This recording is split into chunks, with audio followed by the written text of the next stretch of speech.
Welcome to English ദിശ net classes. നിങ്ങളുടെ സ്വന്തമായ നെറ്റിലേക്കുള്ള നിങ്ങൾക്ക് ദിശ കാണിക്കാൻ വേണ്ടിയിട്ടാണ് ഇംഗ്ലീഷ് ദിശ നെറ്റ് ക്ലാസ്സസ്. ഓക്കെ, നമ്മൾ സംസാരിക്കുന്നത് അമേരിക്കൻ ലിറ്ററേച്ചറിനെ കുറിച്ച്. ഏതൊരു ലിറ്ററേച്ചർ അല്ലെങ്കിൽ വർക്കുകളും ഒക്കെ നമുക്ക് കണക്ട് ചെയ്യാൻ പറ്റുന്നത് അതിന്റെ ഒരു ബ്രോഡർ പിക്ചർ നമ്മളെ മനസ്സിലുണ്ടാവുമ്പോഴാണ് അല്ലെ. അത് ഒരു മാത്സിലാണെങ്കിൽ ഒരു ഇക്വേഷൻ കാണാതെ പഠിക്കുക എന്നുള്ളത് പോസിബിൾ ആണ്. ആ എഡ്യൂക്കേഷൻ കാണാൻ പഠിക്കുന്നത് കൂടി നമ്മൾ ഫസ്റ്റ് പേപ്പറിനൊക്കെ പ്രിപ്പയർ ചെയ്യുമ്പോൾ ചിലപ്പോൾ നമുക്ക് സാധിക്കും. മറിച്ച് ഒരു ലിറ്ററേച്ചർക്ക് എത്തുമ്പം അത് കുറച്ചും കൂടി ഭയങ്കര എന്താ പറയാ, ഒരു ടാസ്ക് ആണ് അങ്ങനെ കാണാൻ പഠിക്കുക എന്നുള്ളത്. ചിലപ്പം ഒരു ഒരു ഉദാഹരണം പറഞ്ഞാൽ ചിലപ്പോൾ കുറച്ചും കൂടി കൂടുതൽ കണക്ട് ചെയ്യാൻ പറ്റിയിരിക്കും. എങ്ങനെയെന്ന് വെച്ച് കഴിഞ്ഞാൽ ഒരു ലിറ്ററേച്ചർ എന്ന് പറയുന്നത് നമുക്കൊരു നമ്മൾ അറിയാത്ത ഒരു കാട്ടിലേക്ക് ഒരു എക്സ്പ്ലോറേഷന് വേണ്ടി പോകുന്ന പോലെയാണ്. അത് ചിലപ്പോൾ നമുക്ക് പോകുന്ന സമയത്ത് ആ കാടിന്റെ വഴികൾ അറിയില്ല. ആ കാടിലേക്ക് എങ്ങനെ അത് മൊത്തം എക്സ്പ്ലോർ ചെയ്യണം, അതിൽ ഏതൊക്കെ മരങ്ങളുണ്ട്, അതിൽ ഏതൊക്കെ പൂക്കളുണ്ട് എന്നുള്ളതൊന്നും നമുക്കറിയില്ല. ആകെ കാണുന്നത് ഫുൾ പച്ച, അല്ലെങ്കിൽ ആ രീതിയിലുള്ള ഫുൾ ഗ്രീനറി മാത്രമേ നമുക്ക് കാണാൻ പറ്റുള്ളൂ. ആ രീതിയിലാണ് ഒരു ഫസ്റ്റ് വ്യൂ നമുക്കൊരു ലിറ്ററേച്ചറിനെ കുറിച്ച് ഉണ്ടാവുക. കുറെ പോയിന്റ്സ് ഉണ്ട്. പക്ഷെ ഇതൊക്കെ എങ്ങനെ സ്പോട്ട് ചെയ്യും, ഇതൊക്കെ എങ്ങനെ വ്യത്യസ്തമായി മനസ്സിലാക്കാൻ സാധിക്കും എന്നുള്ളത് ഈ ഒരു രീതിയിൽ നമുക്ക് അതിനെന്ത് ചെയ്യാൻ പറ്റണം, ഒരു മാപ്പ് ഉണ്ടാക്കാൻ പറ്റണം. ഉദാഹരണത്തിന് കാടിന് ഉദാഹരണം പറയുമ്പോൾ ആ ഒരു ഓരോ പീരീഡിലുള്ള ഓതേഴ്സിനെ നമുക്ക് വേണമെന്നുണ്ടെങ്കിൽ ഓരോ മരങ്ങളായി കാണാം. എന്നിട്ട് അവരുടെ വർക്കുകളെ ഓരോ ഇലകളായിട്ട് വേണമെങ്കിൽ കാണാം. അങ്ങനെ ഓരോരോ കാര്യങ്ങളെ കണക്ട് ചെയ്യുമ്പോൾ നമുക്ക് മനസ്സിലാക്കാന്ന് വെച്ച് കഴിഞ്ഞാൽ ഒരുപാട് ഇലകൾ ഉണ്ടാവും അല്ലേ. എല്ലാ ഇലകളെയും കാണാൻ പഠിക്കാന്ന് പറഞ്ഞാൽ ഇപ്പൊ മനസ്സിലാവില്ല. പക്ഷെ ആ ഇലകൾ ഒരു ഷേപ്പും അതേപോലെ ആ പൂവിന്റെ ഒരു സ്മെല്ല് അതൊക്കെ കിട്ടിക്കഴിഞ്ഞാൽ നമുക്ക് ഇത് ഇന്ന പൂവാണ്, അല്ലെങ്കിൽ ഇന്ന മരത്തിന്റെ പൂവാണ്, അല്ലെങ്കിൽ ഇത് ഇന്ന ഈ മരത്തിൽ ഉണ്ടാകുന്ന ഇലയാണ് എന്നൊക്കെ നമുക്ക് തിരിച്ചറിയാൻ പറ്റുന്ന രീതിയിൽ, നമുക്ക് സെൻസ് ചെയ്യാൻ പറ്റുന്ന രീതിയിൽ ഉള്ള ഒരു കപ്പാസിറ്റി ഉണ്ടാക്കിയെടുക്കണമെങ്കിൽ ഇതിന്റെ ഒരു ലാർജർ പിക്ചർ നമുക്കറിയണം. ഇത് ഇന്ന കാലഘട്ടത്തിലാണ് ഈ ഓതർ ഉള്ളത്, ഈ കാലഘട്ടത്തിൽ ഇന്ന സമയത്താണ് അദ്ദേഹം എഴുതിയത് എന്നൊക്കെ നമുക്ക് ഇങ്ങനെ മനസ്സിലാക്കാൻ പറ്റുന്ന രീതിയിൽ ഇതിനെടുത്തു കഴിഞ്ഞാൽ വളരെ രസകരമായിട്ട് പഠിക്കാൻ പറ്റുന്ന ഒരു ഏരിയ തന്നെയാണ് ലിറ്ററേച്ചർ. അതിൽ ഏറ്റവും രസകരമായിട്ട് നമുക്ക് പഠിക്കാൻ പറ്റുന്നതാണ് അമേരിക്കൻ ലിറ്ററേച്ചർ. സോ ഇന്ന് അങ്ങനെ രീതിയിൽ ഒരു മാപ്പാണ് നിങ്ങൾക്ക് ഉണ്ടാക്കാൻ ഞാൻ ശ്രമിക്കുന്നത്. സോ ഈ ഒരു മാപ്പ് കംപ്ലീറ്റ് ആവുമ്പോൾ നിങ്ങൾക്ക് ഇനി അമേരിക്കൻ ലിറ്ററേച്ചറിനെ കുറിച്ച് നമ്മൾ നെക്സ്റ്റ് ക്ലാസ്സസ് മുതൽ നമ്മൾ ഡീറ്റെയിൽ ചെയ്ത് പഠിക്കുമ്പോൾ നിങ്ങൾക്ക് മനസ്സിലാവും ഈ ഒരു വർക്കിനെ അല്ലെങ്കിൽ ഈ ഒരു ഓതറിനെ നിങ്ങൾക്ക് ഏത് സമയത്ത് ഏത് പൊസിഷനിൽ കൊണ്ട് സ്പോട്ട് ചെയ്യണം എന്നുള്ളത് മനസ്സിലാവും. ഒരു ക്വസ്റ്റ്യൻ കിട്ടുമ്പോൾ അതിന്റെ ഒരു ക്രോണോളജിക്കൽ ഓർഡറിലാണ് അത് അറേഞ്ച് ചെയ്യണം എന്ന് പറയുമ്പോഴൊക്കെ നിങ്ങൾക്ക് അത് ഈസി ആയിരിക്കും. കാരണം നിങ്ങൾക്ക് ലാർജർ പിക്ചർ അറിയാം. ഇത് ഏത് രീതിയിലാണ് ഈ വർക്കിനെ ക്രോണോളജിക്കൽ ഓർഡറിൽ ചെയ്യേണ്ടത് എന്നുള്ളതിന്റെ ലാർജർ പിക്ചർ നിങ്ങൾക്ക് അറിയണം. ഈ രീതിയിൽ അതിനെ അറ്റംപ്റ്റ് ചെയ്യുന്നുണ്ടാണ്. സോ ഇന്ന് നമ്മൾ അതിന്റെ ഒരു ലാർജർ പിക്ചർ ഉണ്ടാക്കി അതിന്റെ പ്രധാനപ്പെട്ട ആളുകൾ മാത്രം ഡിസ്കസ് ചെയ്ത് അതിന്റെ സോഷ്യൽ സിറ്റുവേഷൻസ്, അതിനെ രൂപപ്പെടുത്തിയെടുത്ത മറ്റ് ഫാക്ടേഴ്സ് അതിനൊക്കെ ഡിസ്കസ് ചെയ്തുകൊണ്ടാണ് നമ്മൾ പോവാം.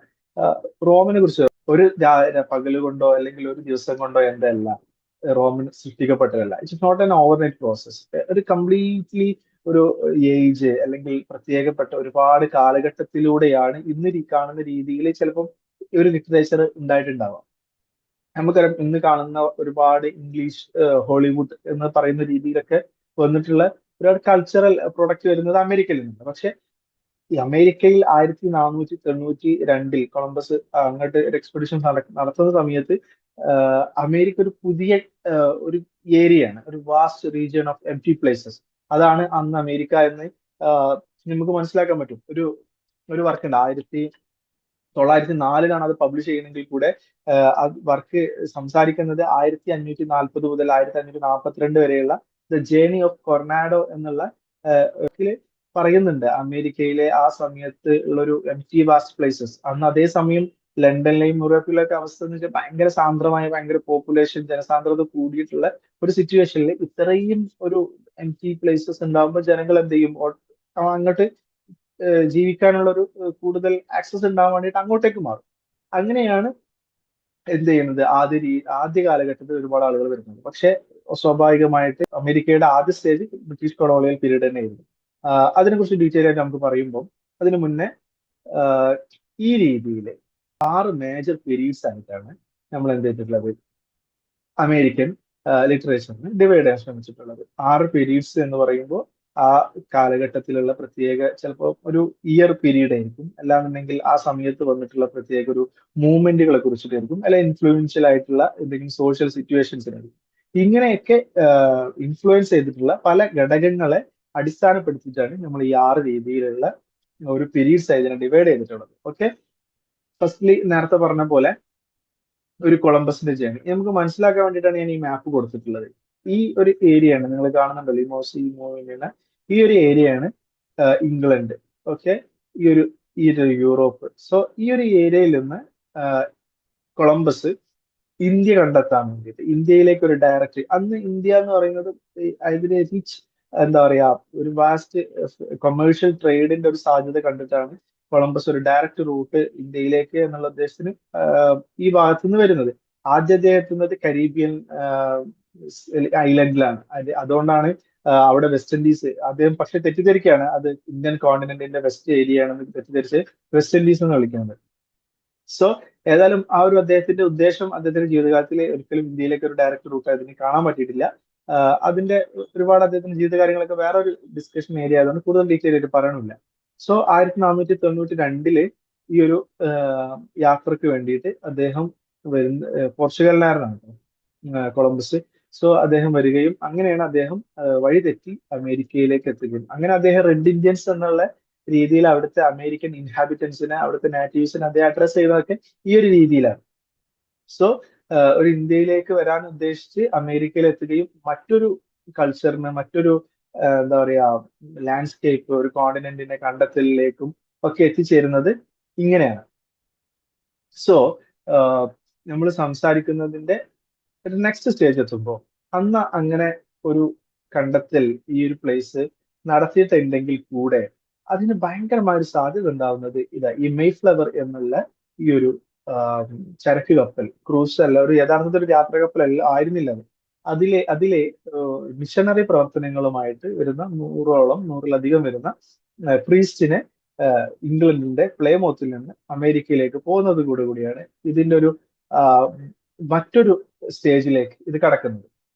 അതുവരെ ഉണ്ടായിരുന്ന സമയത്ത് കംപ്ലീറ്റ്ലി ഓപ്പറേഷൻ അല്ലെങ്കിൽ കൊളോണിയൽ അഗ്രസീവ് ഒരു ഫേസ് മാത്രമായിരുന്നു. പിന്നെ ഇങ്ങനെ ഒരു സ്റ്റേജിന് ശേഷം, അതായത് 1600-കളിലാണ് ഈ ഒരു മീഫ്ലവറിലെ ഈ ഒരു യാത്ര നടക്കുന്നത്. ഇതിന് ശേഷം പിന്നെ സംഭവിക്കുന്നതാണ് ഒരുപാട് ആളുകൾ അമേരിക്കയിലേക്ക് വരികയും അവിടെ ഇംഗ്ലണ്ട് എന്നുള്ള രീതിയിൽ സ്ഥലം മുതലെടുക്കുകയും അങ്ങനെ രീതിയിലൊരു പുതിയൊരു കൾച്ചർ അമേരിക്കയിൽ ഉണ്ടാകുകയും ചെയ്യുന്നത്. സോ അതിൽ ഫ്രാൻസ്, യൂറോപ്പിൽ നിന്നുള്ള പല ഭാഗത്തു നിന്നുള്ള ആളുകൾ വരുന്നുണ്ട്. അമേരിക്കൻ ലിറ്ററേച്ചറെ കുറിച്ച് നമ്മൾ പറയാറുണ്ട് സിംഫണി ഇൻ കൊക്കഫോണി എന്ന് പറയും. അതായത് ഒരുപാട് വോയിസസ്, ഒരുപാട് കൾച്ചറൽ വോയിസസ് അമേരിക്കയുടെ ഭൂഖണ്ഡത്തിൽ നിന്ന്, അമേരിക്കൻ കോണ്ടിനെന്റ് നമുക്ക് കാണാൻ പറ്റും. ഒരു ഒറ്റ വോയിസ് ആയിട്ടല്ല. ഇപ്പൊ ഇന്ത്യനെ പറ്റി പറഞ്ഞ പോലെ ഡൈവേഴ്സിറ്റി ഇൻ യൂണിറ്റി എന്നൊക്കെ പറയുന്ന രീതിയിൽ ഒരുപാട് കൾച്ചേഴ്സ്, ഒരുപാട് മൈഗ്രൻസ് വരികയും അവിടെ താമസിക്കും, അവരുടേതായിട്ടുള്ള ഒരു കൾച്ചർ ആയിട്ട് ഒരുപാട് കൾച്ചറുകൾ ഒറ്റ അമേരിക്കൻ കൾച്ചറായി മാറുകയും ചെയ്യുകയാണ്.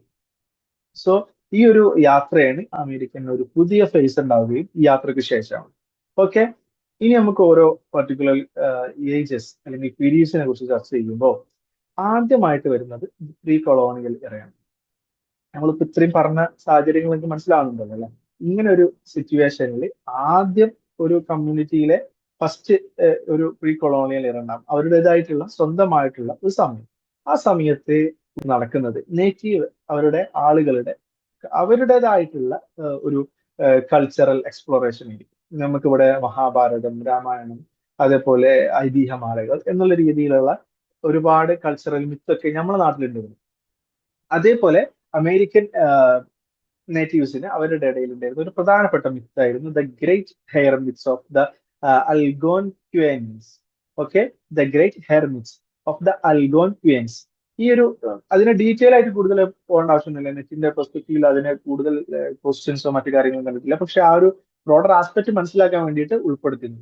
സോ ആ സമയത്ത് നടക്കുന്നത് അവിടെ ഓറൽ ട്രഡീഷൻസ് ആണ്. എല്ലാ കൾച്ചറിന്റെയും എല്ലാ ലിറ്ററേച്ചറിന്റെയും ഫസ്റ്റ് ഫേസ് അവര് പരസ്പരം അങ്ങോട്ടും ഇങ്ങോട്ടും ഓറലി കഥ പറഞ്ഞ് അല്ലെങ്കിൽ ഓൾറെഡി പാടി ഒക്കെ നടക്കുന്ന ഒരു സമയം ഉണ്ടായിരുന്നു. ആ ഒരു സമയമാണ് ഈ പ്രീ കൊളോണിയൽ ഇറയിൽ അമേരിക്കക്കും ഉണ്ടായിരുന്നത്. ആ സമയത്തും അവര് മറ്റു രീതിയിൽ പ്രിന്റിങ്ങോ അല്ലെങ്കിൽ ഒരു ലിപി നമ്മൾ പറയുന്ന രീതിയിലുള്ള ഒരു ഡെവലപ്മെന്റിലേക്ക് എത്തുന്നില്ല. നെക്സ്റ്റ് സ്റ്റേജിൽ ആണ് പ്രധാനപ്പെട്ട പല കാര്യങ്ങളും നടക്കുന്നത്. Firstly colonial and early national period. അപ്പോ ഇവിടെ കൊളോണിയൽ ആയിട്ട് ഒരു ഭരണം വരികയാണ്. ഈ രീതിയിൽ മൊണാർക്കിന്റെ കീഴിൽ, ഇംഗ്ലണ്ടിലെ മൊണാർക്കിന്റെ കീഴിൽ അമേരിക്കയിൽ ഒരു ഭരണം വരുന്നുണ്ട്. ഈ സമയത്ത് അവിടെ വരുന്ന വർക്കുകൾ റിലീജിയസ് ടെക്സ്റ്റ്. നമ്മൾ പറഞ്ഞു ആദ്യമായിട്ട് പ്ലേമൗത്ത് നിന്ന് പോകുന്ന ക്രൂസ് യാത്രക്കാര് ഉദ്ദേശം തന്നെ മിഷണറി പ്രവർത്തനങ്ങളാണ്. ഓഫ് കോഴ്സ് മിനിസ്റ്ററി പ്രവർത്തനം എന്ന് പറഞ്ഞാൽ നമ്മൾ പോകുമ്പോഴും അവിടെ പൊളിറ്റിക്കൽ റീസൺസ് എന്തായാലും ഉണ്ടാവും. സോ ആ രീതിയിലുള്ള റിലീജിയസ് വർക്കുകളാണ് ആദ്യമായിട്ട് ഈ ഒരു കോണ്ടിനെന്റിൽ വരുന്നത്. അതേപോലെ തന്നെ ഹിസ്റ്റോറിക്കൽ അക്കൗണ്ട്സ് ഉണ്ട്. ഹിസ്റ്റോറിക്കൽ അക്കൗണ്ട്സ് എന്ന് പറയുമ്പോൾ അവിടെ യാത്രയ്ക്ക് എത്തുന്ന ആളുകൾ അവരെ എങ്ങനെയാണ് അവിടെ എക്സ്പീരിയൻസ് ചെയ്തത്, അവരുടെ എക്സ്പീരിയൻസ് എന്തായിരുന്നു ഒരു പർട്ടിക്കുലർ സ്ഥലത്തെ കുറിച്ചിട്ട്, അല്ലെങ്കിൽ അവർ യാത്രയെ കുറിച്ചിട്ട്, അവരവിടെ കാണുന്ന കാഴ്ചകളെ കുറിച്ചിട്ട്, അതൊക്കെ അവർ എഴുതും. അതൊരു ഹിസ്റ്റോറിക്കൽ അക്കൗണ്ട്സ് ആണ്, അതൊരു ഡോക്യുമെന്റ്സ് ആണ്.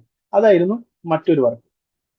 പിന്നെ വരുന്നവർക്ക് ഏർലി പൊളിറ്റിക്കൽ റൈറ്റിംഗ്സ് ആണ്. ഈ സമയത്ത് പ്രധാനപ്പെട്ട് ശ്രദ്ധിക്കേണ്ട ഈ ഒരു പീരീഡിൽ ഉണ്ടായിരുന്ന വർക്കുകളെ പൊളിറ്റിക്കൽ റൈറ്റിംഗ്സ് ആയിരുന്നു. കാരണം എന്ന് വെച്ച് കഴിഞ്ഞാൽ കൃത്യമായിട്ട് എന്താ പറയാ ആ സമയത്ത് അവർക്ക് ഫേസ് ചെയ്യുന്ന കാര്യങ്ങൾ പൊളിറ്റിക്കൽ ആയിട്ട് അവര് ഒരു അപ്രമാദിത്യം മറ്റ് ഈ ലണ്ടന്റെ മൊണാർക്കിന്റെ ഭാഗത്തുനിന്ന്, ഇംഗ്ലീഷ് മൊണാർക്കിന്റെ ഭാഗത്തുനിന്ന് ഉണ്ടാകുമ്പോൾ അതിനെതിരെ ജനങ്ങളെ ബോധവൽക്കരിപ്പിക്കുന്ന രീതിയിൽ അല്ലെങ്കിൽ ആ രീതിയിലുള്ള ഒരു എഴുത്തുകളെയാണ് പൊളിറ്റിക്കൽ റൈറ്റിംഗ്സ് എന്ന് പറയുക. അതിൽ പ്രധാനമായിട്ടുള്ള ആളുകളെ നമുക്ക് നെക്സ്റ്റ് സ്ലൈഡിലൊക്കെ പറയും. Benjamin Franklin, Jefferson, Thomas pain, അങ്ങനെ രീതിയിലുള്ള ഒരുപാട് ആളുകളുണ്ട്. നമുക്ക് സ്ലൈഡിലും നെക്സ്റ്റ് ക്ലാസ്സിലൊക്കെ പോയിട്ട് അതിന് ഡീറ്റെയിൽ ആയിട്ട് പറയാം. സോ ഈ ഒരു സമയത്തുള്ള പ്രധാനപ്പെട്ട ഒരാളാണ് an Brad street. An Brad street വരുന്നത് ഈ ഒരു പീരീഡിലാണ്. നമ്മൾ ഈ ഒരു കാര്യം പറയുന്നത് കൂടി തന്നെ നമുക്ക് എപ്പോഴും മനസ്സിലാക്കാൻ പറ്റുന്ന ഒരു കാര്യമാണ്.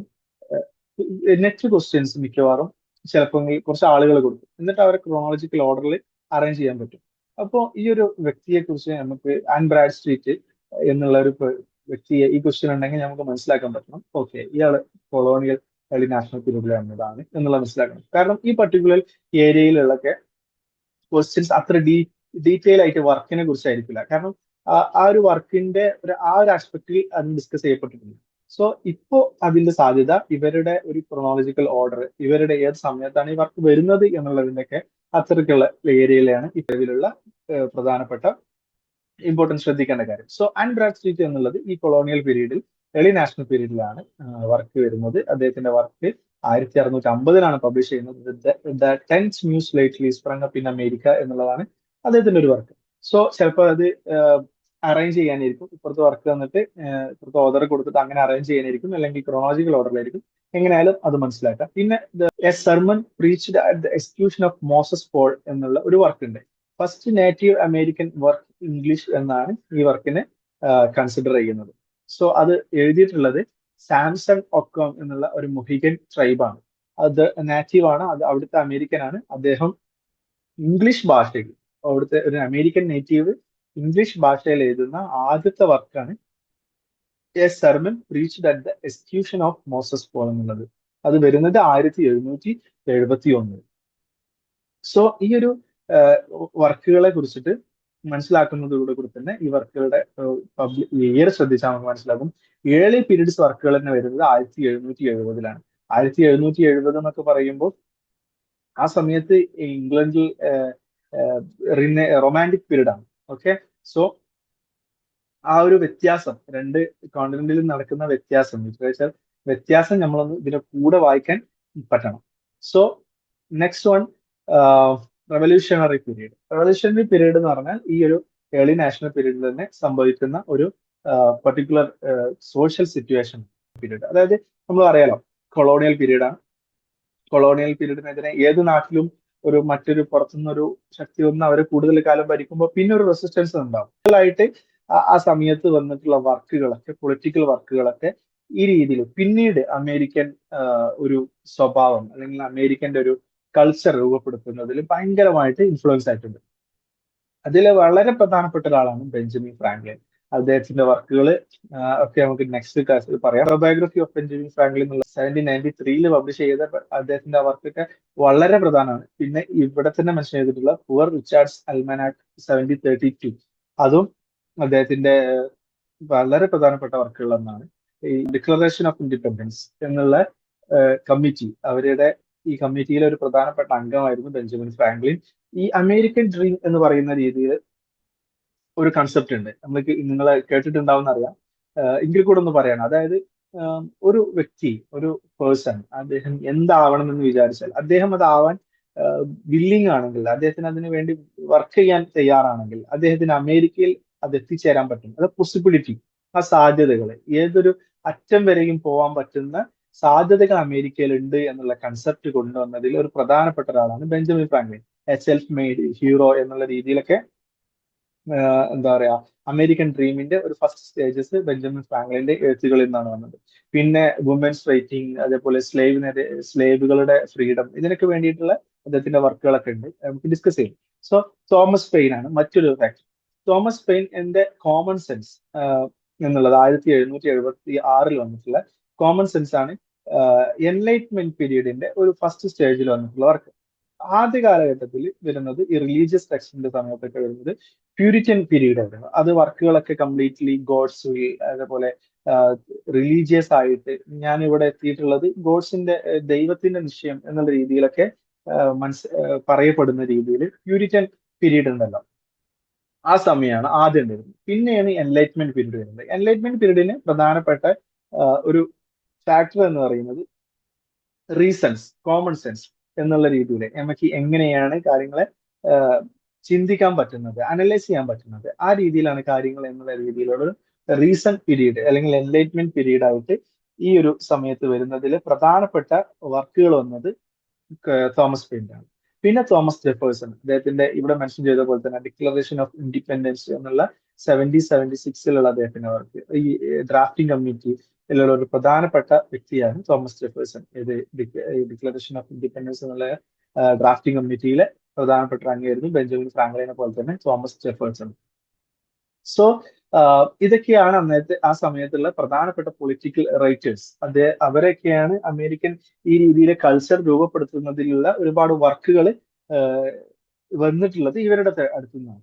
സോ ഇവിടെ മെൻഷൻ ചെയ്യുന്ന മറ്റൊന്ന് the power of sympathy, 1791 William Hill ബ്രൗണിന്റെ ഒരു വർക്ക് വരുന്നുണ്ട്, ദ പവർ ഓഫ് സിമ്പതി എന്നുള്ളത്. ഇതാണ് അമേരിക്കയിലെ ഫസ്റ്റ് നോവൽ എന്നുള്ള രീതിയിൽ പറയുന്നുണ്ടെങ്കിൽ കൂടി അതിന് ഒരുപാട് ഡിബേറ്റും ഡിസ്കഷൻസ് ഒക്കെ ഉണ്ട്. സോ അത് ഫസ്റ്റ് ആണോ അല്ലേ എന്നുള്ളത് ആയിരിക്കുമല്ലോ മിക്കവാറും ചോദ്യം, മറിച്ച് ഇത് ഏത് സമയത്താണ് പബ്ലിഷ് ചെയ്യപ്പെട്ടത് അല്ലെങ്കിൽ ഇത് ആരാണ് ഇതിന്റെ ഓതർ എന്നുള്ള രീതിയിലായിരിക്കും ചിലപ്പോൾ ഉണ്ടാവുക. So the power of sympathy എന്നുള്ള വർക്ക് ഒരു പ്രധാനപ്പെട്ട ഏർലി നോവൽ വർക്കാണ്, അതൊന്ന് ശ്രദ്ധിക്കണം.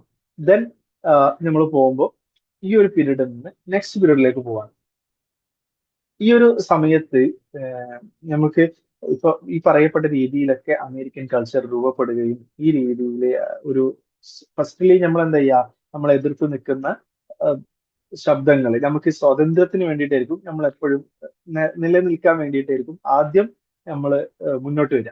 ദെൻ അങ്ങനെ ഒരു സമയം കഴിഞ്ഞതിന് ശേഷമായിരിക്കും പിന്നെ നമ്മൾ പേഴ്സണൽ ഇമോഷൻസ്, ഇൻഡിവിജ്വലിസം എന്ന രീതിയിലൊക്കെ പിന്നെ നമ്മൾ ചുറ്റുവട്ടത്തിനെ ആസ്വദിക്കാൻ, നമ്മളെ നേച്ചറിനെ ആസ്വദിക്കാനൊക്കെ നമ്മൾ തയ്യാറാകുന്ന നെക്സ്റ്റ് സ്റ്റേജസിലേക്ക്.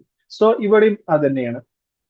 അമേരിക്കയിലെ ഒരു റവല്യൂഷണറി അല്ലെങ്കിൽ കൊളോണിയൽ പീരീഡിന് ശേഷം പിന്നെ വരുന്നതാണ് റൊമാൻറ്റിസിസം ആൻഡ് അമേരിക്കൻ റെനസൻസ്. റൊമാൻറ്റിസിസം എന്ന് പറയുമ്പോൾ, അമേരിക്കൻ റെനസൻസ് എന്ന് പറയുമ്പോൾ വളരെയധികം ശ്രദ്ധിക്കേണ്ട ഒരു സാധനമാണ് ട്രാൻസെൻഡന്റലിസം.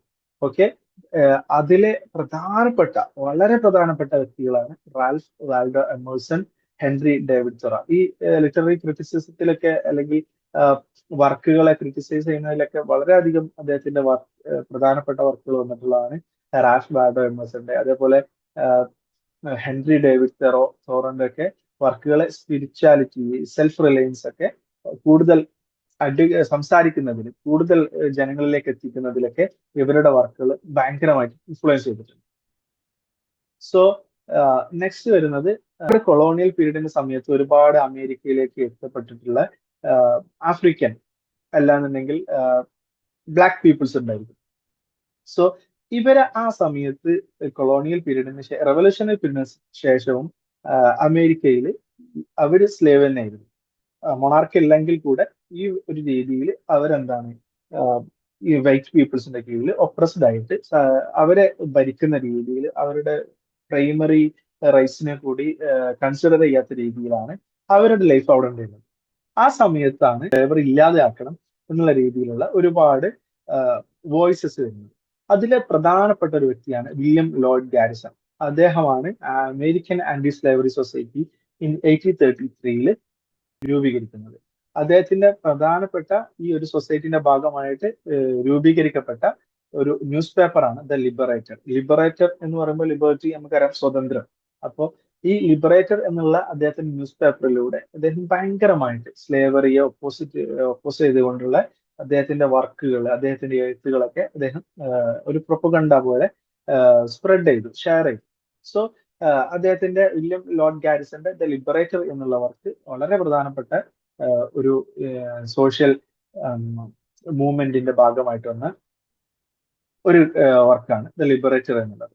So next, fugitive slave act. Fugitive slave act എന്ന് പറഞ്ഞാൽ 1850 യുണൈറ്റഡ് സ്റ്റേറ്റിന്റെ കോൺഗ്രസ്, ആ ഒരു പാർലമെന്റ് എന്നൊക്കെ നമ്മൾ പറഞ്ഞ പോലെ രീതിയിലുള്ള ഒരു കമ്മിറ്റി എന്ത് ചെയ്തതാണ്, പാസ് ചെയ്തതാണ് ഫ്യൂജിറ്റീവ് സ്ലേവ് ആക്ട്. അതായത് ആ സമയത്ത് സ്ലേവ്സുകൾ രക്ഷപ്പെട്ടു പോവുക, അതായത് മാസ്റ്റേഴ്സിന്റെ അടുത്ത് നിന്ന് രക്ഷപ്പെട്ടു പോവുക എന്നുള്ളത് വളരെ ഒരു കൂടുതലായി വരുന്ന സമയത്താണ് ഈ ഒരു ഫ്യൂജിറ്റീവ് സ്ലേവ് ആക്ട് വരുന്നത്. അതായത് ഈ ഒരു സ്ലേവ് ആക്ട് വന്നതോടുകൂടി എന്താ സംഭവിക്കുന്നത് വെച്ച് കഴിഞ്ഞാൽ, ഈ ഏതൊരു സിറ്റിസണും ഇവരെ സ്ലേവ് തിരിച്ച് മാസ്റ്റേഴ്സിലേക്ക് എത്തിക്കാൻ വേണ്ടി അസിസ്റ്റ് ചെയ്യണം, സഹായിക്കണം.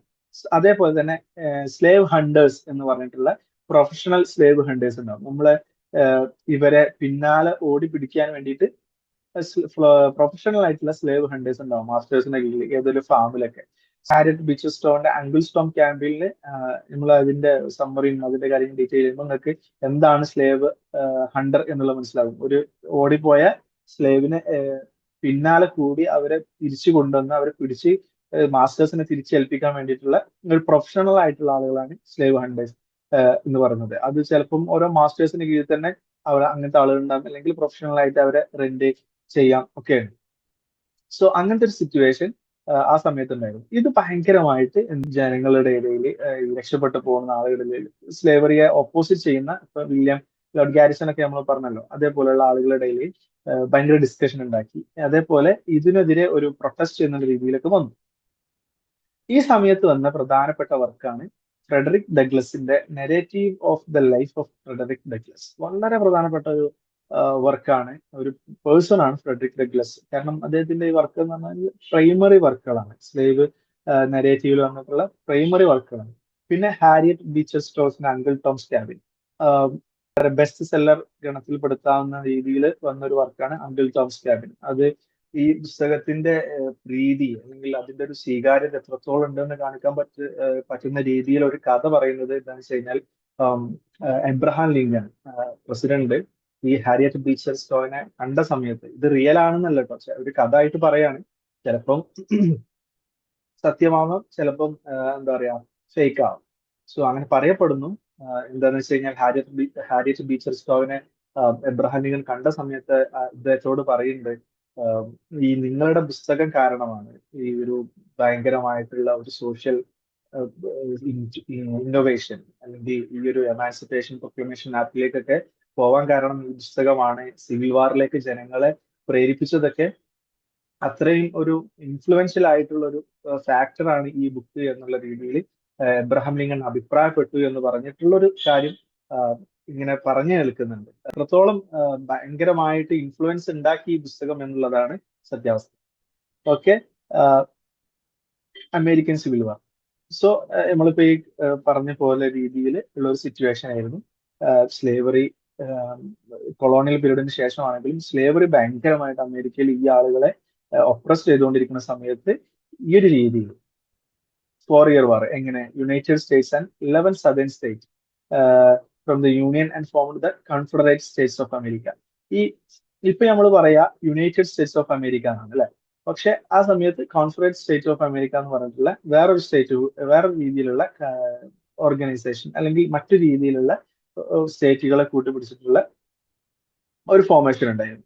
ആ ഫോർമേഷനും ഇവർ തമ്മിലുള്ള ഒരു കോൺഫ്ലിക്റ്റ് ആണ് അമേരിക്കൻ സിവിൽ വാർ എന്നുള്ളത് വരുന്നത്. യുണൈറ്റഡ് സ്റ്റേറ്റ്സ് അത് അവസാനം ആർമി പവറും മിലിറ്ററി പവറൊക്കെ യൂസ് ചെയ്ത് അതിനെ അതിജയിച്ചെങ്കിൽ കൂടെ അമേരിക്കൻ സിവിൽ വാറിന്റെ എൻഡിലാണ് എമാൻസിപ്പേഷൻ ആക്ട് ഉണ്ടാവുന്നത്. സോ ഇതൊരു 4 വർഷത്തെ അമേരിക്കൻ സിവിൽ വാർ എന്ന് പറഞ്ഞത് കംപ്ലീറ്റ്ലി ആളുകളുടെ ഉള്ളില് ആ പർട്ടിക്കുലർ റീജിയന്റെ ഉള്ളിൽ ആളുകൾ തമ്മിൽ ആർമി എന്താ പറയാ ഫോഴ്സിലേക്ക് എത്തിക്കേണ്ട രീതിയിൽ കോൺഫ്ലിക്റ്റ് വന്നൊരു സിറ്റുവേഷനെയാണ് ഈ അമേരിക്കൻ സിവിൽ വാർ എന്ന് പറയുന്നത്. ഇത് ഈ അമേരിക്കൻ സിവിൽ വാർ ആണെങ്കിലും അബോളിഷനിസം ആണെങ്കിലും ഒക്കെ ഒരുപാട് വർക്കുകളിൽ ചർച്ച ചെയ്യപ്പെട്ടിട്ടുണ്ട്. അതിന്റെ പല ഇൻഫ്ലുവൻസുകൾ പല വർക്കിൽ നമുക്ക് ഇനി ഡിസ്കസ് ചെയ്യുമ്പോൾ കാണാൻ പറ്റും. സോ അതുകൊണ്ടാണ് ഈ ഒരു സിറ്റുവേഷൻസ് ഒക്കെ സോഷ്യൽ കാര്യങ്ങളൊക്കെ നമ്മൾ ഡിസ്കസ് ചെയ്യുന്നത്. ഇനി നേരത്തെ പറഞ്ഞ അമേരിക്കൻ സിവിൽ വാറിന്റെ ഏറ്റവും പ്രധാനപ്പെട്ട റിസൾട്ടിൽ ഒന്നായ emancipation proclamation. President Abraham Lincoln American പ്രസിഡന്റിലെ വളരെയധികം പ്രധാനപ്പെട്ട നമ്മൾ എപ്പോഴും പറയുന്ന ഒരു പ്രസിഡന്റാണ് എബ്രഹാം ലിങ്കൺ. സോ അദ്ദേഹത്തിന്റെ ആ ഒരു പ്രാധാന്യത്തിനുള്ള പ്രധാന കാരണം ഈ എമാൻസിപ്പേഷൻ പ്രൊക്ലമേഷൻ ആയിരുന്നു. കാരണം എന്താ വെച്ച് കഴിഞ്ഞാൽ അതിങ്ങനെയാണ്, that all persons held as slaves are and henceforward shall be free. അതായത് 1863 ജനുവരിയിൽ എന്ത് ചെയ്യണം, Abraham Lincoln emancipation proclamation act പുറപ്പെടുവിക്കുകയാണ്. സോ 1865 മറ്റാണ് പിന്നെ കംപ്ലീറ്റ് ആയിട്ട് ഈ രീതിയിൽ ടെക്സസിലൊക്കെ ഈ ഒരു പ്രൊക്ലമേഷൻ എത്തിച്ച് സ്ലേവറി ആക്ട് കംപ്ലീറ്റ് ആയി ഇല്ലാതാവുന്നതിൽ കൂടെ എമാൻസിപ്പേഷൻ പ്രൊക്ലമേഷൻ വളരെ ഒരു പ്രധാനപ്പെട്ട സോഷ്യൽ സിറ്റുവേഷൻ ആണ്. നെക്സ്റ്റ് വൺ, ഈ ഒരു പീരീഡിൽ തന്നെ നമുക്ക് മനസ്സിലാക്കാൻ പറ്റുന്ന പ്രധാനപ്പെട്ട വർക്കുകൾ നഥാനിയൽ ഹോത്തോണിന്റെ the Scarlet Letters, Edgar Allan പോന്റെ ദ റാവൻ, ഹെർമൻ മെൽവിലിന്റെ Moby Dick, Walter Whitman, Leaves of Grass. ഈ രീതിയിലുള്ള ഈ വ്യക്തികൾ അമേരിക്കൻ ലിറ്ററേച്ചറിന്റെ ഒരു ഷേപ്പിംഗ് ഫിഗേഴ്സ് ആണ്.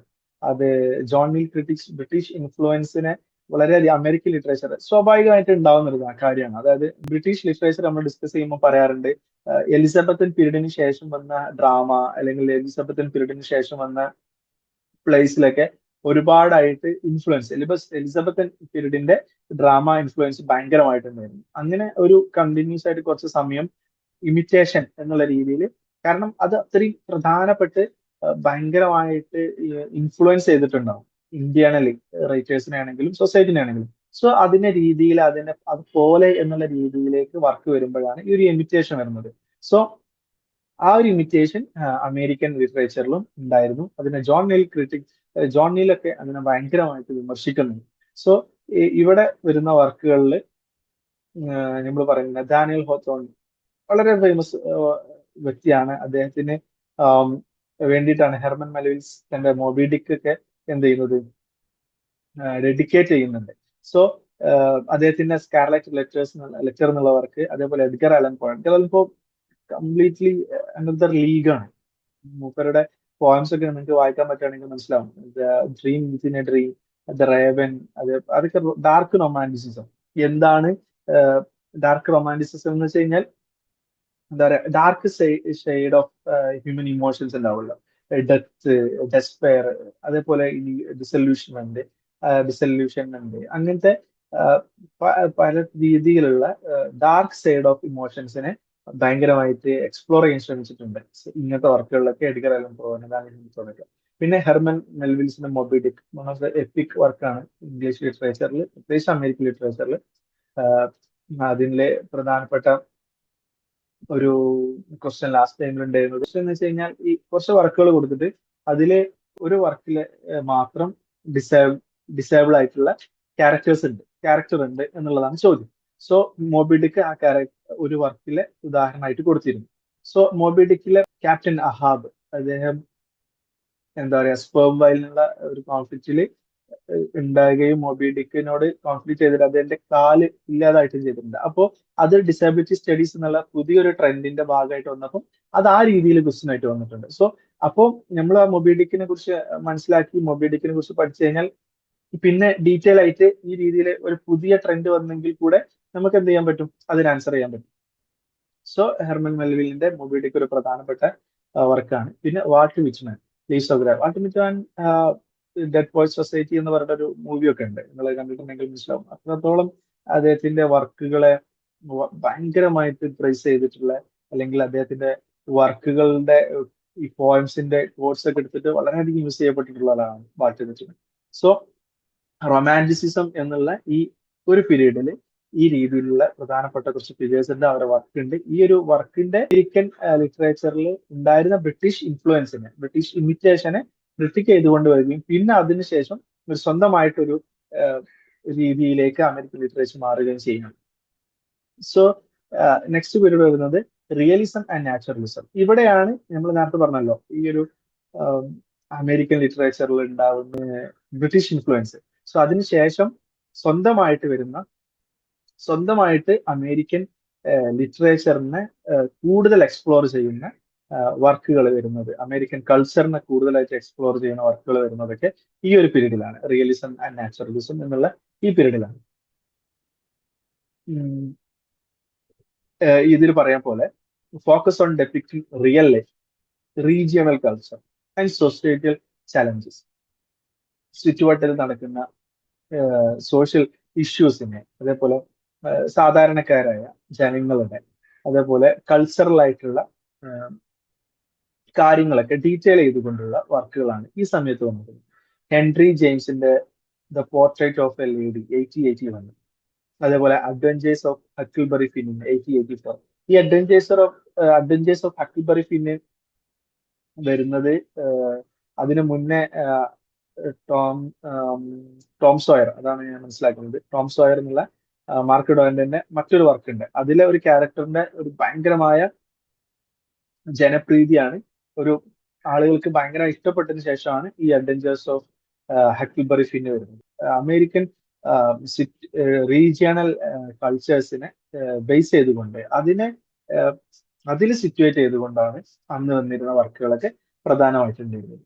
സോ റിയലിസം എന്നുള്ളതും നാച്ചുറലിസം എന്നുള്ളതും രണ്ട് ഏരിയ ആയിട്ട് തന്നെ നമുക്ക് പറയാം. കാരണം എന്ന് വെച്ച് കഴിഞ്ഞാൽ കുറച്ചും കൂടി ഡീറ്റെയിൽ ആയിരിക്കും നാച്ചുറലിസം. റിയലിസം എന്ന് പറയുന്നത് ആ ഒരു ഡെപിക്ഷൻ, ആ ഒരു ഫ്രെയിം വർക്ക് ഒക്കെ എടുത്തെങ്കിൽ കൂടെ കുറച്ചും കൂടി ലിറ്റററി എലമെന്റ്സ് കൂടുതലായിട്ട് നമുക്ക് റിയലിസത്തിൽ ചിലപ്പോൾ കാണാൻ പറ്റും. പക്ഷെ നാച്ചുറലിസം എന്ന് പറയുമ്പോൾ കുറച്ചും കൂടി ഡീപ്പായിട്ട് സ്റ്റീഫൻ ക്രൈന്റെ, അതുപോലെ കേസ് ഷോപ്പിന്റെ ഒക്കെ വർക്കിൽ കുറച്ചും കൂടി ഡീറ്റെയിൽ ആയിട്ട്, കുറച്ചും കൂടി മൈന്യൂട്ട് ആയിട്ട് ഈ കൾച്ചർ കാര്യങ്ങളെ സംബന്ധിച്ച് സംസാരിക്കും. അത് അങ്ങനെയായിരിക്കും ആ ഒരു ലിറ്റററി വർക്കുകൾ ഉണ്ടാവുക. Literature during this time depicted everyday life and society with accuracy and detail, often highlighting social issues.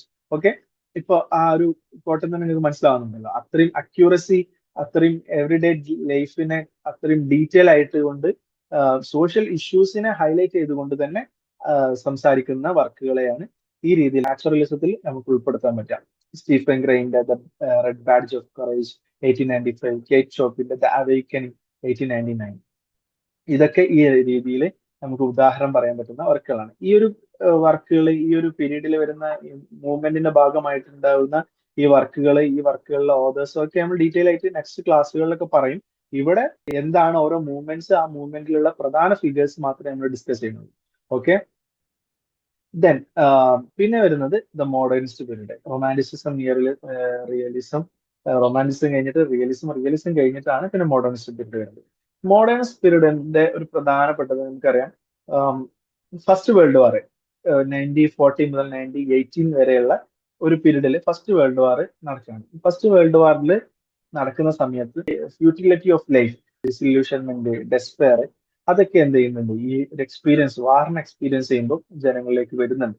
ഇതിന്റെ ഭാഗമായിട്ട് കംപ്ലീറ്റ്ലി സോഷ്യൽ കാവോസ് ആണ്, കംപ്ലീറ്റ്ലി സോഷ്യൽ സ്ട്രക്ചർ തകർന്നു കിടക്കുന്ന ആ സമയത്ത് ഉണ്ടാകുന്ന വർക്കുകളൊക്കെ സ്വാഭാവികമായിട്ടും ഈ രീതിയിലുള്ള മനുഷ്യന്റെ ഇമോഷനെ എക്സ്പ്രസ് ചെയ്യുന്ന രീതിയിലായിരിക്കും. സോ ഈ സമയത്ത് വരുന്ന വേൾഡ് വാർ വണ്ണിന് ശേഷം മോഡേൺ പീരീഡ് എന്ന രീതിയിൽ പറയുന്ന വർക്കുകളുടെ ഒരു സ്വഭാവം എടുത്തു കഴിഞ്ഞാൽ നമുക്കത് മനസ്സിലാക്കും. വേൾഡ് വാർ വണ്ണിന്റെ ഭയങ്കരമായ ഇൻഫ്ലുവൻസ്, അതിന്റെ ബാക്കി പത്രമായിട്ട് വരുന്ന എന്താ പറയാ ഇമോഷണൽ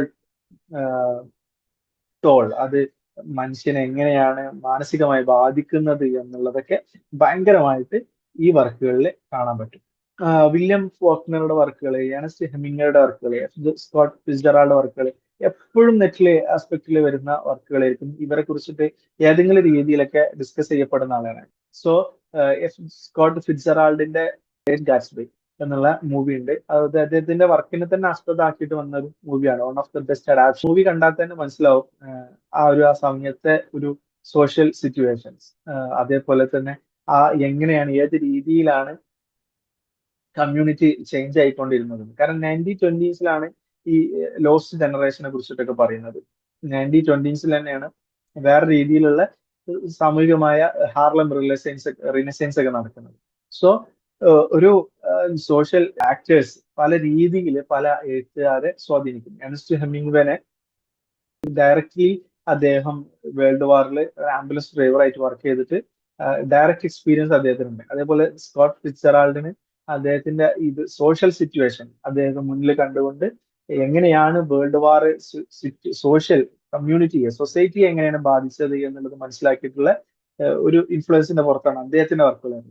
സോ ഡയറക്റ്റ് എക്സ്പീരിയൻസും വാറിന്റെ ഡയറക്റ്റ് എക്സ്പീരിയൻസും അത് സൊസൈറ്റിനെ എഫക്ട് ചെയ്തതിന്റെ കണ്ടുകൊണ്ട് മനസ്സിലാക്കിക്കൊണ്ട് വരുന്ന വർക്കുകളും തമ്മിൽ രണ്ട് വ്യത്യാസങ്ങൾ തലത്തിൽ നിൽക്കും. പക്ഷെ ലാസ്റ്റ്ലി ഇതൊക്കെ കണക്ട് ചെയ്യുന്നത് വാർ എങ്ങനെ സമൂഹത്തിൽ ഇൻഫ്ലുവൻസ് ചെയ്തു എന്നുള്ളതാണ്. സോ മറ്റൊരു പ്രധാനപ്പെട്ട വർക്ക് ടി.എസ്. എലിയട്ടിന്റെ ദ ബെസ്റ്റ് ലാൻഡ്. അറിയാം, ടി.എസ്. എലിയട്ട് എന്നുള്ള മോഡേണിസ്റ്റ് പീരീഡിലെ ഡോൺ സ്റ്റോൾവാർട്ട് ആണ്. അദ്ദേഹത്തിന്റെ വർക്കുകൾ ഒരിക്കലും ഒഴിവാക്കിയിട്ട്, അല്ലെങ്കിൽ അദ്ദേഹത്തിന് ഒഴിവാക്കിയിട്ട് ഒരു നെക്സ്റ്റ് ക്വസ്റ്റ്യൻ ഉണ്ടാവില്ല. സോ അദ്ദേഹത്തിന്റെ വർക്കുകൾ പ്രധാനമാണ്. ദ വേസ്റ്റ് ലാൻഡ് 1922 അദ്ദേഹത്തിന്റെ വേസ്റ്റ് ലാൻഡ് വരുന്നത്. മോഡേണിസ്റ്റ് റൈറ്റർ എന്ന് പറഞ്ഞു കഴിഞ്ഞാൽ നമ്മൾ ഈ പറയുന്ന രീതിയിൽ വേൾഡ് വാർ ഇൻഫ്ലുവൻസ് ചെയ്തിട്ട് ഏതൊക്കെ രീതിയിലാണ് നേരത്തെ പറഞ്ഞ ഡിസൊല്യൂഷൻമെന്റ്, അതേപോലെ ഡെസ്പെയർ, ഫ്യൂട്ടിലിറ്റി ഓഫ് ലൈഫ്, ഇതൊക്കെ അദ്ദേഹം ഡെപ്പിക്ട് ചെയ്തിട്ടുള്ളത്, പോയത്തിൽ ഡെപ്പിക്ട് ചെയ്തിട്ടുള്ളത് നമുക്ക് അദ്ദേഹത്തിന് പോയാൽ അനലൈസ് ചെയ്യുമ്പോൾ മനസ്സിലാവും. സോ ഈ ഒരു വർക്കുകൾ, ടി.എസ്. എലിയട്ടിന്റെ വർക്കുകളൊക്കെ കൂടുതലായിട്ട് ആ രീതിയിലാണ് മോഡേണിസ്റ്റ് റൈറ്റേഴ്സിന്റെ ഗണത്തിൽ ഉൾപ്പെടുത്തുന്നത്. സോ പിന്നെ Robert frost one of new England poet എന്നുള്ള രീതിയിലാണ് അദ്ദേഹത്തിന് അറിയപ്പെട്ടിരുന്നത്. റോബർട്ട് ഫ്രോസ്റ്റ് ആ ഒരു സമയത്ത് ക്വസ്റ്റ്യൻ അങ്ങനെയായിരുന്നു തോന്നുന്നുണ്ട്, ആരാണ് ന്യൂ ഇംഗ്ലണ്ട് പോയറ്റ് എന്നുള്ളത് അറിയപ്പെടുന്നത് എന്ന് ചോദിച്ചിട്ട്. സോ റോബർട്ട് ഫ്രോസ്റ്റ് മറ്റൊരു പ്രധാനപ്പെട്ട ഫിഗറാണ്. പിന്നെ long day's journey into night എന്നുള്ള യുജിൻ ഒനീൽ നോബൽ ലോറിയേറ്റ് ആണ്.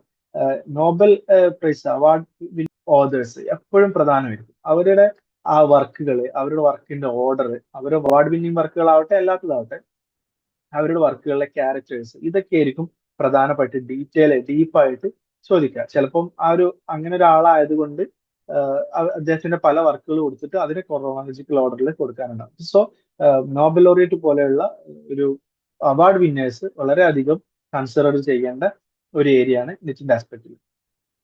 പിന്നെ post modernism and contemporary literature. ഇത് ഇന്ന് നമ്മൾ എത്തി നിൽക്കുന്ന ഒരു പോസ്റ്റ് മോഡേണിസം എന്ന് പറഞ്ഞു കഴിഞ്ഞാൽ സെക്കൻഡ് വേൾഡ് വാറിന് ശേഷം ഈ ഒരു രീതിയിൽ, ഫസ്റ്റ് വേൾഡ് വാർ കഴിഞ്ഞ അത്രയും കംപ്ലീറ്റ്ലി തകർന്ന ഒരു സോഷ്യൽ സിറ്റുവേഷനിലേക്കാണ് വേൾഡ് വാർ സെക്കൻഡ് വരുന്നത്. സോ അതിനുശേഷം ഉണ്ടാകുന്ന ഒരു ഹ്യൂമൻ ഇമോഷൻ ഉണ്ട്. അതിനെ ഭയങ്കരമായി റിഫ്ലക്ട് ചെയ്യുന്ന, അതിന്റെ വ്യത്യാസങ്ങളെ ഭാഷാപരമായിട്ട്, അതേപോലെ അതിനെ എക്സ്പ്രസ് ചെയ്യുന്ന രീതിയിൽ ഇൻഫ്ലുവൻസ് ഉണ്ട്. ഈ ഒരു ഇമോഷൻ എങ്ങനെയാണ് ജനങ്ങൾ എക്സ്പ്രസ് ചെയ്യുന്നത് എന്നുള്ളത്. അപ്പൊ അതിനെ ഭയങ്കരമായിട്ട് കംപ്ലീറ്റ്ലി തകർന്നു പോയിട്ടുള്ള ജനങ്ങളെ ഇൻഫ്ലുവൻസ് ചെയ്യുന്ന രീതിയിലുള്ള വർക്കുകളാണ് പോസ്റ്റ് മോഡേണിസം ആൻഡ് കണ്ടംപററി ലിറ്ററേച്ചറിൽ വരുന്നത്. അതിലെ പ്രധാനപ്പെട്ട ഘടകങ്ങളായിട്ട് നമുക്ക് പറയാൻ പറ്റും ലിറ്റററി ക്രിറ്റിസിസം. സോ ഈ ഒരു പോസ്റ്റ് മോഡേണിസത്തോടു കൂടി കൂടുതലായിട്ട് നമുക്ക് പറയാൻ പറ്റും ഒരു അക്കാഡമിക് സ്വഭാവം ലിറ്ററേച്ചറിന് കൂടുതൽ കൈവന്നു. അതിന്റെ മറ്റ് ഇന്റർ ഡിസിപ്ലിനറി ഇൻഫ്ലുവൻസ്, അതായത് സൈക്കോളജി, ആന്ത്രപ്പോളജി, സോഷ്യോളജി, ഇതൊക്കെ എന്ത് ചെയ്യുന്നുണ്ട്, അക്കാഡമിക്കിന്റെ ഭാഗമാകുന്നതോടുകൂടി ലിറ്ററേച്ചറിലേക്ക് കടന്നു വരുന്നുണ്ട്.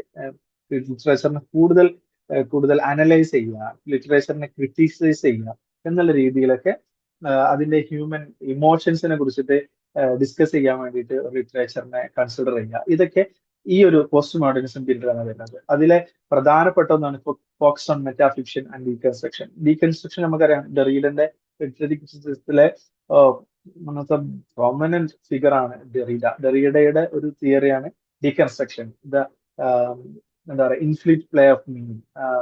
കംപ്ലീറ്റ്ലി ഒരു വാക്കിന് അല്ലെങ്കിൽ ഒരു വർക്കിന് നമുക്ക് കംപ്ലീറ്റ് ആയിട്ട് എന്ത് ചെയ്യുന്ന ഒരു അർത്ഥം ഇല്ല. അതിന് അങ്ങനെ ഒരു കംപ്ലീറ്റ് മീനിങ്, അൾട്ടിമേറ്റ് മീനിങ് എന്നുള്ളത് ഇല്ല എന്നുള്ളതിന്റെ ഒരു ലാംഗ്വേജിന്റെ ഒരു സാധ്യതയിലേക്ക് തുടർന്ന് വെക്കേണ്ടത് ഡീകൺസ്ട്രക്ഷൻ. സോ അതിന്റെ ഒരു കാര്യത്തെക്കുറിച്ച് പറയുമ്പോൾ അതിൽ പ്രധാനപ്പെട്ടതൊന്ന് അക്കാഡമിക് സ്വഭാവമാണ് ലിറ്ററേച്ചറിന് വന്നിട്ടുള്ള.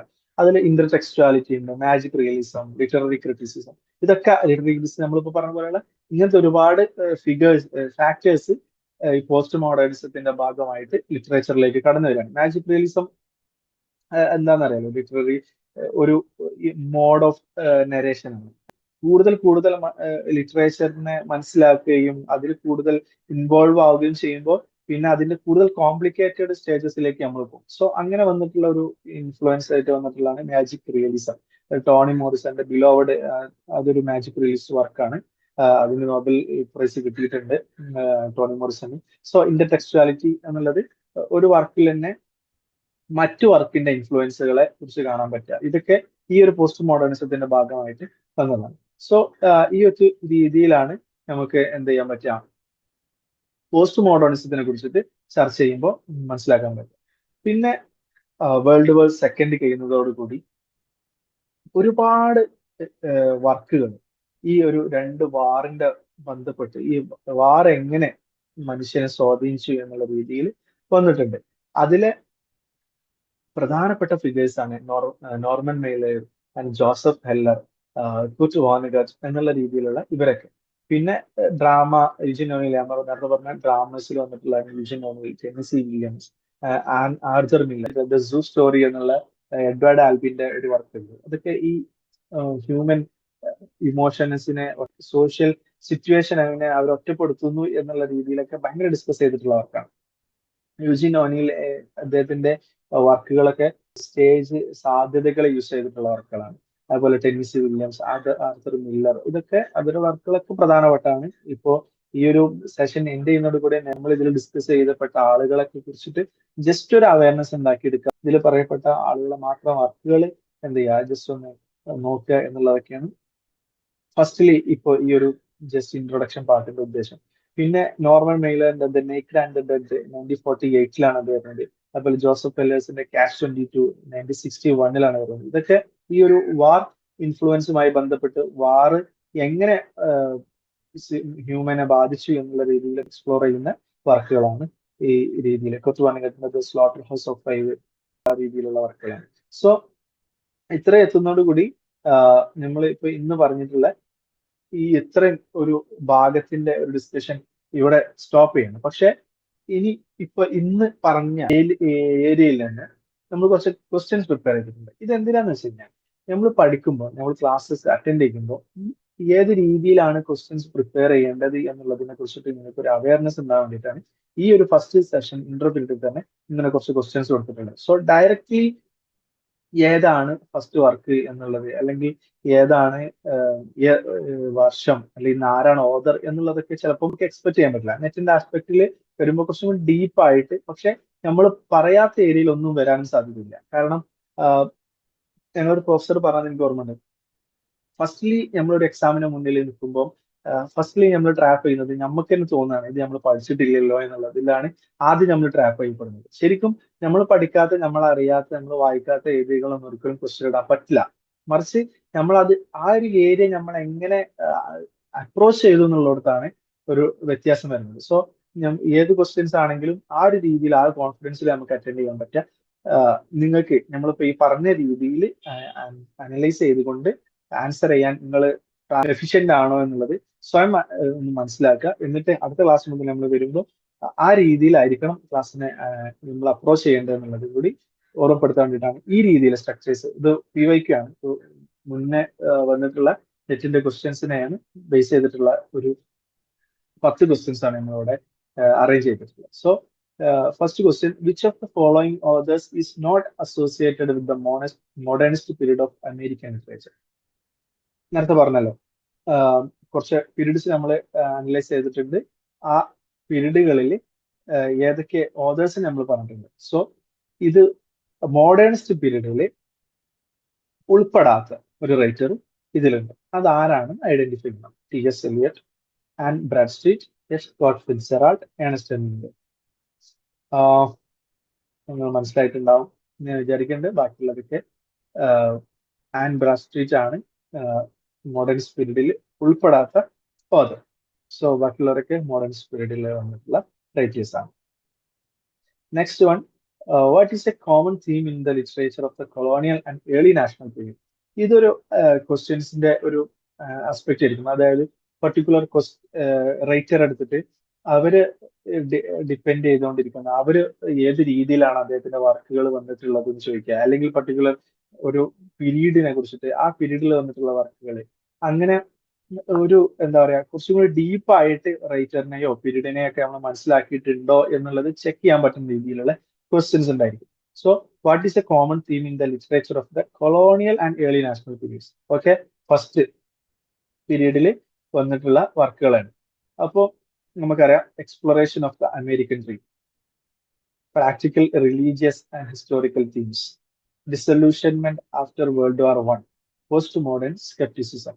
വേൾഡ് വാർ വണ്ണും പോസ്റ്റ് മോഡേൺ അല്ല എന്നുള്ളത് ക്ലിയർ ആയിട്ട് നമുക്ക് അറിയാം. കാരണം വേൾഡ് വാർ വരുന്നത് 1940-ലൊക്കെയാണ്, 90s-ലാണ്. പോസ്റ്റ് മോഡേൺ വരുന്നത് 1945-ലൊക്കെയാണ്.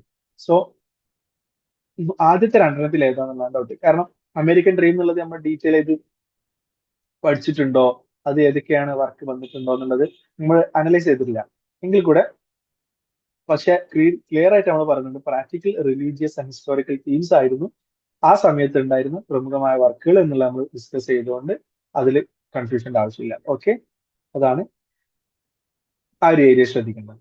പിന്നെ identify the author and literary movement associated with him. ഇവിടെ കുറച്ച് റൈറ്റേഴ്സിനെ കൊടുത്തിട്ടുണ്ട്, അവരോട് ബന്ധപ്പെട്ട കുറച്ച് ലിറ്റററി മൂവ്മെന്റ്സിനെ കുറിച്ചിട്ട് കൊടുത്തിട്ടുണ്ട്. അതിൽ ഏതാണ് അവർക്ക് അസോസിയേറ്റ് ചെയ്തിട്ടുള്ള ലിറ്റററി മൂവ്മെന്റ്സ് എന്നുള്ളത് ഐഡിയ ചെയ്യാൻ പറ്റുന്നതാണ്. മോഡേണിസം ആരായിരിക്കും? ടി.എസ്. എലിയട്ട്. റിയലിസം ആരായിരിക്കും? Henry James. Romanticism Edgar Allan Poe. Okay, അപ്പോ ഈ ഒരു സിമ്പിൾ ആയിട്ടുള്ള ഒരു ആസ്പെക്ട് എന്നാണ് കൊടുത്തിട്ടുള്ളത്. കംപ്ലീറ്റ്ലി പെരിഫറൽ ആണ്, കൂടുതൽ ഡീപ്പ് അല്ല. അപ്പം നമുക്ക് സിമ്പിൾ ആയിട്ട് സ്പോട്ട് ചെയ്യാൻ പറ്റുന്നുണ്ട്. പക്ഷെ ഈ രീതിയിൽ കുറച്ച് ഡീപ്പില് നമുക്കിപ്പോ ഡിസ്കസ് ചെയ്യാം. നമ്മൾ എപ്പോഴും വരാത്ത ഓതേഴ്സിനായിരിക്കും ഈ ഒരു രീതിയിൽ എന്ത് ചെയ്യുന്നുണ്ടാവുക, ഇതിന്റെ ആസ്പെക്റ്റിൽ ക്വസ്റ്റ്യൻ പ്രിപ്പയർ ചെയ്തിട്ടുണ്ടാവുക. പക്ഷെ അത് ഒരു ക്രോണോളജിക്കൽ ഓർഡറിൽ നമ്മളിങ്ങനെ മോഡേണിസം, റിയലിസം, റൊമാൻറ്റിസം എന്നുള്ളത് നമ്മൾ ഒരു ഓർഡർ മനസ്സിലാക്കി കഴിഞ്ഞാൽ നമുക്ക് അത് കൃത്യമായിട്ട് ആ ക്വസ്റ്റ്യനെ ട്രാക്ക് ചെയ്യാൻ പറ്റും ചെയ്യും.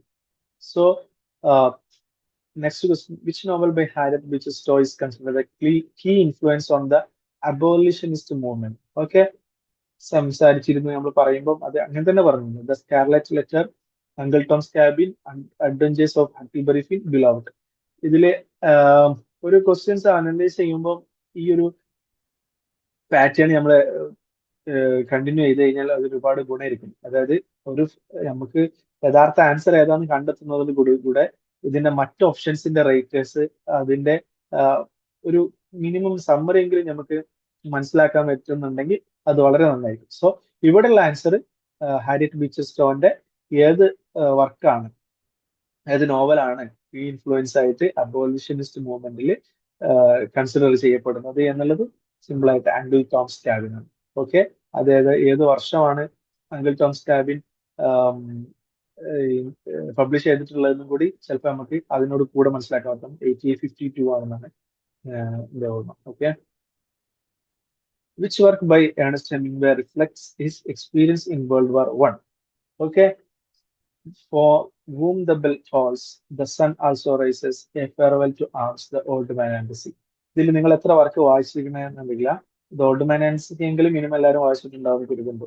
സോ ഇതില് എ ഫെയർവെൽ ടു ആംസ് ആണ് അദ്ദേഹത്തിന്റെ വേൾഡ് വാർ എക്സ്പീരിയൻസ് ചെയ്തിട്ടുള്ള വർക്ക്, പ്രധാനമായിട്ടുള്ള അദ്ദേഹത്തിന്റെ ഒരു വർക്കാണിത്. ഇത് നമ്മൾ മെൻഷൻ ചെയ്തിരുന്നു എങ്ങനെയാണ് ഇതിന്റെ ടൈറ്റിൽ വന്നിട്ടുള്ളത് എന്നുള്ളത്. ഓക്കെ, അതൊക്കെ പുറമേലുണ്ടാവും. Next one, in which of the following novels does the character of Huck Finn appear? Adventures of Tom Sawyer, The Adventures of Huckleberry Finn, both A and B, none of the above. Okay, ഞാൻ നമ്മളത് സംസാരിച്ച സമയത്ത് പറഞ്ഞിരുന്നല്ലോ, അതായത് the adventures of Tom Sawyer ആണ് അദ്ദേഹത്തിന്റെ first work. പിന്നെയാണ് അദ്ദേഹത്തിന്റെ ഹക്കിൾബറി ഫിൻ വരുന്നത്. ടോം സോയറിലുള്ള ഒരു മൈന്യൂട്ട് ക്യാരക്ടറാണ് ഹക്ക് ഫിൻ. പക്ഷെ അതിന്റെ ആ ക്യാരക്ടറിന് കിട്ടിയ ഒരു ഇഷ്ടം, ആളുകളിൽ ഉണ്ടാകുന്ന ഒരു എന്താ പറയാ പോപ്പുലാരിറ്റി കൊണ്ട് പിന്നെ അദ്ദേഹം the adventures of Huckleberry Finn എന്നുള്ള ഒരു കംപ്ലീറ്റ് ഒരു എന്താ പ്രീക്വൽ ഇതിലേക്ക് വർക്ക് വരികയാണ്. അങ്ങനെ അതിലാണ് ഒരു കംപ്ലീറ്റ് ആയിട്ട് ഒരു പ്രൊട്ടോണിസ്റ്റ് എന്നുള്ള രീതിയിൽ അഡ്വഞ്ചർ ഓഫ് ഹക്കിൾബറി ഫിൻ വരുന്നത്. So answer both A and. പിന്നെ which work of American literature opens with the line call me ഇഷ്മയിൽ.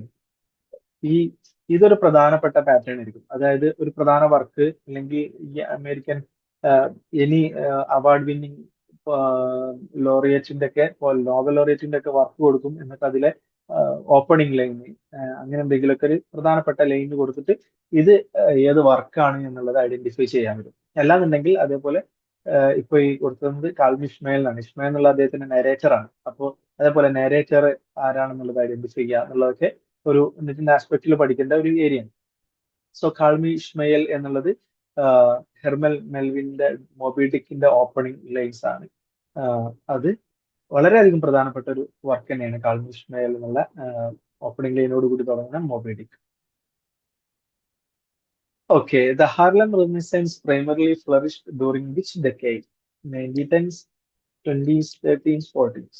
So ഡിസ്കഷന് സമയം നമ്മൾ പറഞ്ഞല്ലോ 1920s ആണ്. ഹാർലം റിനസൻസ് എന്താണ് എന്നുള്ളതിനെ കുറിച്ച് ഡീപ്പായിട്ട് ആ സമയത്ത് വന്ന വർക്കുകൾ, ആ സമയത്ത് വന്ന റൈറ്റേഴ്സ്, അതിന്റെ സോഷ്യൽ സിറ്റുവേഷൻസ് ഒക്കെ നമുക്ക് ആ ഒരു സമയത്ത് നമ്മൾ ഡിസ്കസ് ചെയ്യും.